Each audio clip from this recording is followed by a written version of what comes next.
стучит, грючит, на порог ступает, двери открывает, что было, что будет, чем дело кончится. У меня подружка одна сильно любит этот расклад. Особенно, говорит, последнюю боюсь. Угу, последнюю. Почему? Не знаю, говорит.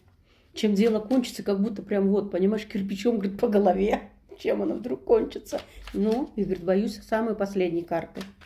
Поэтому давайте мы подробненько посмотрим, да? И все-все расскажем. Стучит вам что? Стучат деньги какие-то вам, понимаете, от мужчины. Да. И у вас какое-то разочарование в любви стучит. То есть вы никак с чувствами не разберетесь, да? Вот это стучит вам. Грючит вас, то есть что? Связь какая-то, понимаете? Вот. Грючит вас то, что у вас нету как бы любимого человека, и это вас грючит очень, да. Ну, как бы досада, да, что никак не встречу ту любовь, которую, ну, всю жизнь, может, искал, понимаете? Или хочу наткнуться на обуйную такую страсть, чтобы, любовь была, понимаете? Вот, стучит, грючит. На порог вступает вам, да, переживания какие-то по поводу любви. То есть, получается, весь расклад здесь как бы вытекает такая вот тенденция, что вы ждете, да, какую-то шальную любовь, так скажу. Стучит, грючит, на порог вступает. Двери вам открывает, но двери открывает вам успех.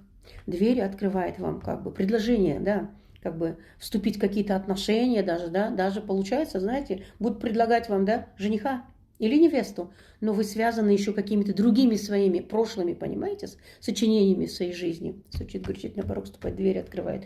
Поэтому вы никак не можете оторваться, и дверь открыта, а вы говорите, не пойду. Вот что с вами. Что было у вас? У вас была удача, у вас было все хорошо. Вы ездили куда-то, туда-сюда, понимаете, мотались, да, туда-сюда. Вот, вы понимаете, как мудрец, ищете, да, ищете знания какие-то. Вам знания надо. И вам надо точно знать, вот этот человек, который, да, появится в вашей жизни, он точно ваш или нет. Но вы понимаете, что вы требуете вообще от всей системы, да? Чуть грючит на порог, ступать, дверь открыл. Что было, что будет, милые мои? Будут денежки у вас, так, будет у вас что? Строгость, порядок в ваших отношениях. И вы никак, понимаете, из тоски не вылезете. Весь рассказ говорит о том, что вы находитесь в тоске. Все, в ожиданиях, в тоске, да, когда же это будет. Но даже сами себе говорите, да никогда, наверное, уже не будет, время ушло, понимаете? Вот такой ваш расклад, да. Поэтому, если резонирует, то вы понимаете, да, на что нужно делать.